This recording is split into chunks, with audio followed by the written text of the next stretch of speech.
You know the type. Maybe you are the type. This person is a straight-up boss in their everyday life. At work, they're a shark. They can sniff out a bad deal from a mile away. In a room full of people, they're the one running the show. Cracking jokes, working the crowd. If someone tries to mess with them or their friends, they'll shut it down, no problem. They've got their life together. They're smart, they're capable, they've got their head on a swivel. But then, they get into a relationship. And it's like someone flips a switch. All that street smarts? Gone. That ability to see trouble coming? Poof. They turn into this wide-eyed, trusting, kind of goofy person. Their partner could be playing them like a fiddle, and they'd be humming along to the tune, thinking it's their favorite song. Their friends are watching from the sidelines, losing their minds. Open your eyes, can't you see what they're doing? But this person, they see nothing. They hear nothing. To them, their partner is the best. So amazing, totally on their team. They'll give and give and give their time, their energy, their cash, their whole heart to someone who's basically just taking. They'll make excuse after excuse for bad behavior. They'll keep hoping for the best, even when the worst is slapping them in the face. So, what gives? Why does this total rock star in every other part of life suddenly become a pushover when it comes to love? The answer isn't that they're dumb. It's not that they're weak. It's way deeper than that. It's buried in their past. The why. Your brain's old survival hack. To get it, you gotta rewind. Way back to when you were a little kid. When you're a kid, you're stuck. You can't just get a job, rent an apartment, and bounce. Your survival, your food, your shelter, your very life depends 100% on the grown-ups around you. Your brain's main job is to keep you alive and functioning in that environment. Now, imagine if one of those grown-ups, the person who's supposed to love and protect you, is actually kind of a problem. Maybe your mom was super jealous of you. Maybe your dad had a nasty temper and would fly off the handle. Maybe an uncle was creepy. Your little kid brain is faced with an impossible problem. The person I need to survive is also a source of pain. A kid's brain can't handle that.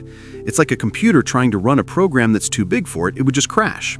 So, to keep from crashing, the brain does a genius, but ultimately messed up survival hack. It goes, okay, this is too much. I can't process that mom is a threat, so I'm just not going to see it. I'm going to delete the danger spotting app for this one person. It blocks out the bad stuff. It makes up a story. Dad's not mean, he's just stressed from work. Mom doesn't hate me, I must have done something wrong. It forces you to be hopeful, to be naive, to see only the good. Because the alternative, seeing the truth that your caregiver is a curse, is literally too terrifying to bear. You'd be admitting you're totally alone and in danger with no way out. So you learn to turn off your smarts. You learn to not be vigilant. You learn that love means looking the other way. Fast forward to adulthood. You're all grown up. You can leave a bad job. You can tell a toxic friend to kick rocks. Your danger spotting app works perfectly out there in the world. But in close, intimate relationships, that old switch is still set to off. Your brain never learned to install the update for that specific situation. The moment you start to really care about someone, your brain goes back to its old playbook. Don't see the threat, just be hopeful. Love means you don't look too close. That's the paradox. The high competence and the severe passivity live in the same person because they were both survival skills, one for the outside world and one for the dangerous world of home. The how and what it looks like. Let's break this down with some real-world detailed scenarios. Mark the moneymaker. Mark is a 34-year-old financial analyst. Dude can read a market trend like a children's book. He knows when to buy, when to sell, when to hold. He's ruthless in negotiations. His colleagues call him the pit bull. He's got a sick apartment, a great car, he's killing it.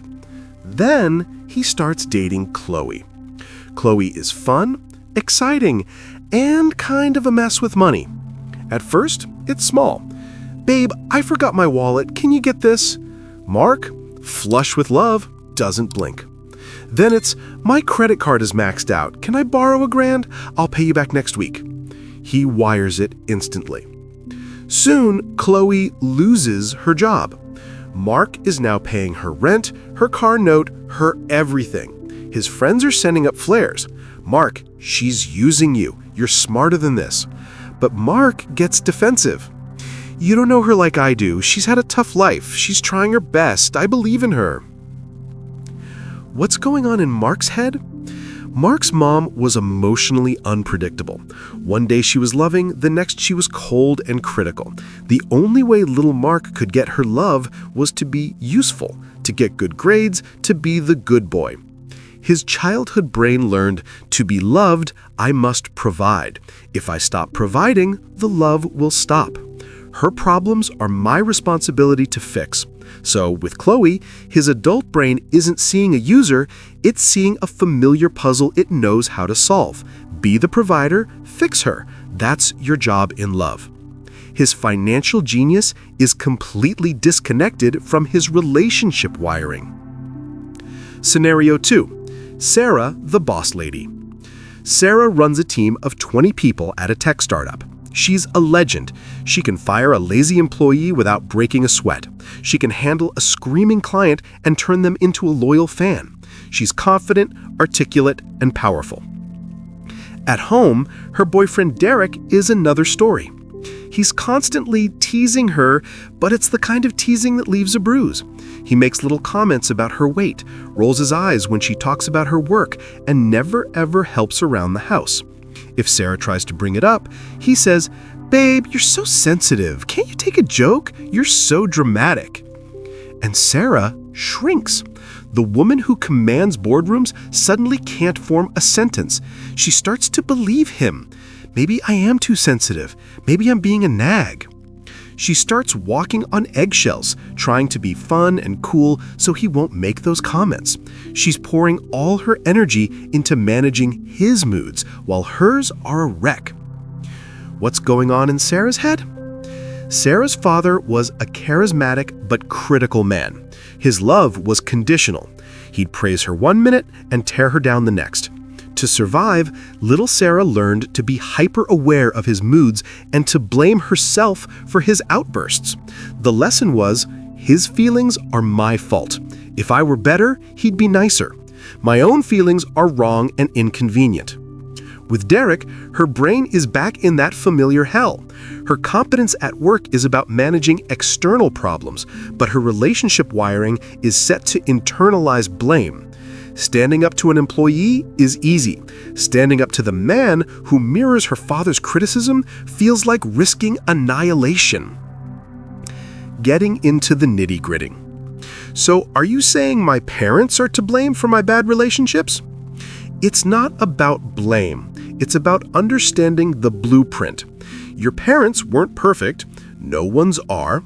They were people with their own baggage, and they passed some of that on to you. The goal isn't to point fingers and be angry forever. The goal is to look at that old blueprint and say, okay, I see why this room was built with no windows. It made sense for the weather back then. But the weather has changed, and now I need to install some windows and a damn alarm system. It's about taking responsibility now for updating the software your past installed. This feels hopeless. Am I just doomed to pick the wrong people forever? Absolutely not. Knowing is more than half the battle. Before, you were driving a car that kept pulling to the left, and you thought you were just a bad driver. Now you know the alignment is off. You can't unknow this.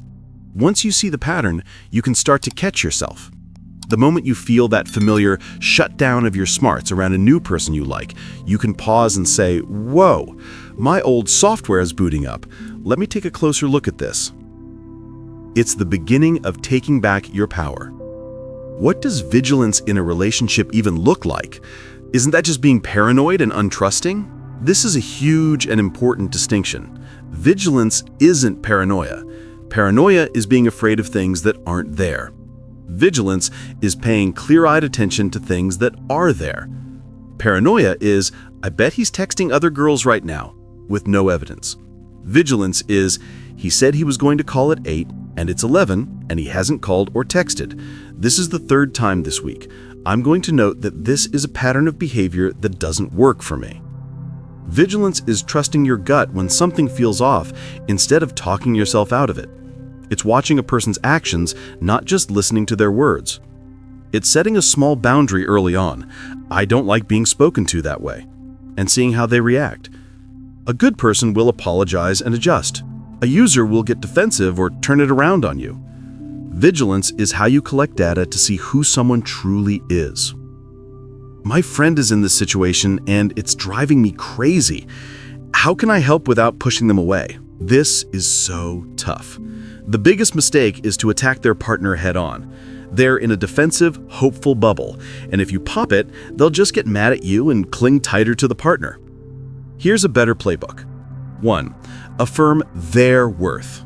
Instead of saying he's a loser, say, you are an amazing person who deserves to be treated like gold. You're planting a seed. 2. Ask gentle, curious questions. I noticed he said X the other day. How did that make you feel? This helps them reconnect with their own feelings, which they've learned to ignore. 3. Don't give ultimatums. It's me or him will almost always end with you losing. 4. Be a safe harbor. Make sure they know your friendship is unconditional. When things eventually fall apart, as they often do, they need to know they have a soft place to land without an I told you so. Your unwavering support is what will give them the strength to eventually leave. The text says it can take a lifetime to learn we deserve only kindness from those we love. That sounds so long. How do I start learning this now? You start small. You practice on a microscopic level. The belief that you don't deserve kindness is a deep core wound. You heal it by applying little bandages every single day. Start with yourself. Catch yourself when you're being self-critical and say one kind thing to yourself. Yeah, I messed up, but I'm learning. Notice kindness in friendships. When a friend remembers your birthday or asks how your big meeting went, really feel that. Acknowledge this is what support feels like. Set a small, tiny boundary. If someone is consistently late, the next time say, hey, I value our time together, but when you're 30 minutes late, it makes me feel unimportant. Could you please try to be on time? Their reaction is your data. Make a literal list. Write down what I deserve in a relationship, not a fantasy list of he must be 6'5" and love yoga, but a core value list of I deserve respect, I deserve honesty, I deserve to be heard, I deserve kindness. Read it every morning. It's a slow rewiring. Every time you accept a small unkindness without protest, you reinforce the old wiring. Every time you acknowledge a small kindness or assert a tiny boundary, you are running a new wire. Over time, the new circuit becomes stronger than the old one. You start to feel a visceral wrongness when someone is unkind to you, the same way you'd feel if you put your hand on a hot stove. It's no longer theoretical, it's a physical feeling of, this is not for me. The way out. Rewiring your relationship GPS. This isn't about becoming cold, cynical, or guarded. It's about becoming wise. It's about integrating that street-smart boss self with your loving, open heart. It's about letting your heart lead the way, but having your eyes wide open to make sure the path is clear. The goal is to move from a place of desperate hope, please be the one, I'll ignore all these red flags, to a place of curious discovery. Show me who you are. I'm paying attention. You are not broken. You are not stupid. You developed a brilliant strategy to survive a difficult childhood environment. You should honestly give that little kid inside of you some credit. They got you here. But you're an adult now. You have options. You have resources. You have the power to leave. You have the power to say no. You have the power to protect that sweet, hopeful part of you, not by locking it away, but by being the strong, capable guardian it never had. The ultimate lesson, the one that can take a lifetime to sink in from your head to your bones, is this. Love is not supposed to hurt. Love is not supposed to make you feel small. Love is not a negotiation where you give away pieces of yourself to earn affection. Love, real love, should feel like a soft place to land. It should feel like a partnership where you are on the same team. It should feel safe. It should be kind. And you, with all your history and all your strength and all your beautiful, hopeful heart, deserve nothing less. You don't have to earn it. You just have to believe it's yours and stop accepting anything that falls short.